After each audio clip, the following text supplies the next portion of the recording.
Hi అండి, నమస్తే. నేను మీ Lakshmi. Welcome to Lakshmi kitchen.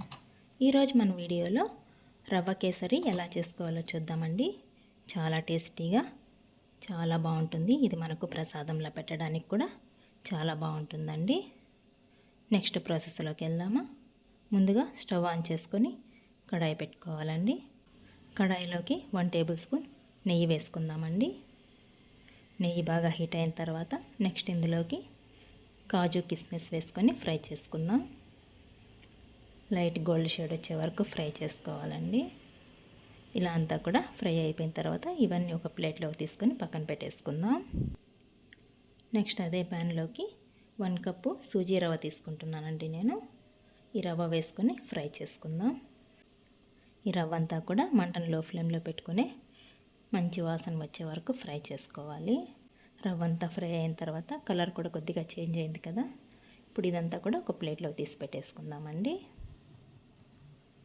Next అదే ప్యాన్ పెట్టుకొని అందులోకి 3 టేబుల్ స్పూన్ నెయ్యి వేసుకుంటున్నానండి.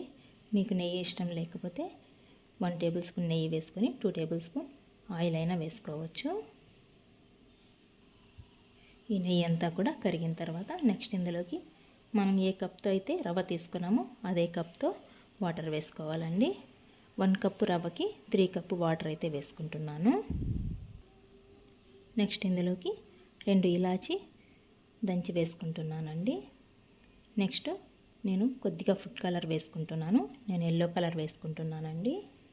మీకు కనుక ఫుడ్ కలర్ ఇష్టం లేకపోతే కొద్దిగా కుంకుమ పువ్వు కానీ లేదంటే స్కిప్ చేయొచ్చండి. ఈ ఎసరంతా కూడా ఇలా తెల్ల మరుగుతుంది కదా. నెక్స్ట్ ఇందులోకి మనం ఫ్రై చేసి పెట్టుకున్న రవ్వ వేసేసుకుందామండి. ఈ రవ్వ వేసిన తర్వాత ఉండలేని కట్టకుండా ఇలా కంటిన్యూస్గా కలుపుతూ ఉండాలి. చూడండి, ఈ రవ్వ అంతా కూడా బాగా దగ్గర పడుతుంది కదా. నెక్స్ట్ ఇందులోకి మనం ఏ కప్తో అయితే రవ్వ తీసుకున్నామో అదే కప్తో 1 కప్పు రవ్వకి 1/2 కప్పు షుగర్ అయితే వేసుకుంటున్నాను. మీకు స్వీట్నెస్ ఎక్కువ కావాలనుకుంటే 3/4 కప్పు షుగర్ వేసుకోండి. నాకైతే 1/2 కప్పు సరిపోతుందండి. 1/2 కప్పు కరెక్ట్గా ఉంటుంది. షుగర్ వేసిన తర్వాత కూడా మనం ఇలా కంటిన్యూస్గా కలపాలి. ఇప్పుడంతా కూడా బాగా ఉడికిపోయింది కదా. నెక్స్ట్ ఇందులోకి మనం ఫ్రై చేసి పెట్టుకున్న డ్రై ఫ్రూట్స్ వేసుకొని అంతా కూడా ఒకసారి కలుపుకుందామండి.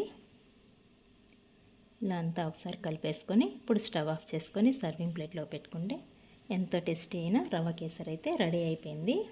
మనకి ఎప్పుడన్నా స్వీట్ తినాలనిపించినప్పుడు క్విక్గా చేసుకొని కూడా తినచ్చండి. ప్రసాదంలో పెట్టడానికి కూడా చాలా బాగుంటుంది. నేనైతే ఈరోజు సాయిబాబాకి ప్రసాదంలో పెట్టడం కోసమే చేస్తున్నానండి. అందుకే నేను ఫుడ్ కలర్ కూడా ఎల్లో కలర్ వేసానండి. చూడండి, చూడడానికి కూడా చాలా బాగుంది. మీరు ఒకసారి ట్రై చేయండి. మీకు ఎలా వచ్చిందో కామెంట్ చేయండి. నా వీడియోస్ కనుక మీకు నచ్చినట్లయితే ప్లీజ్ లైక్ చేయండి. మీ ఫ్రెండ్స్ అండ్ రిలేటివ్స్కి షేర్ చేయండి. మరిన్ని కొత్త వీడియోస్ కోసం మన ఛానల్ని సబ్స్క్రైబ్ చేసుకోండి. థ్యాంక్స్ ఫర్ వాచింగ్ అండి.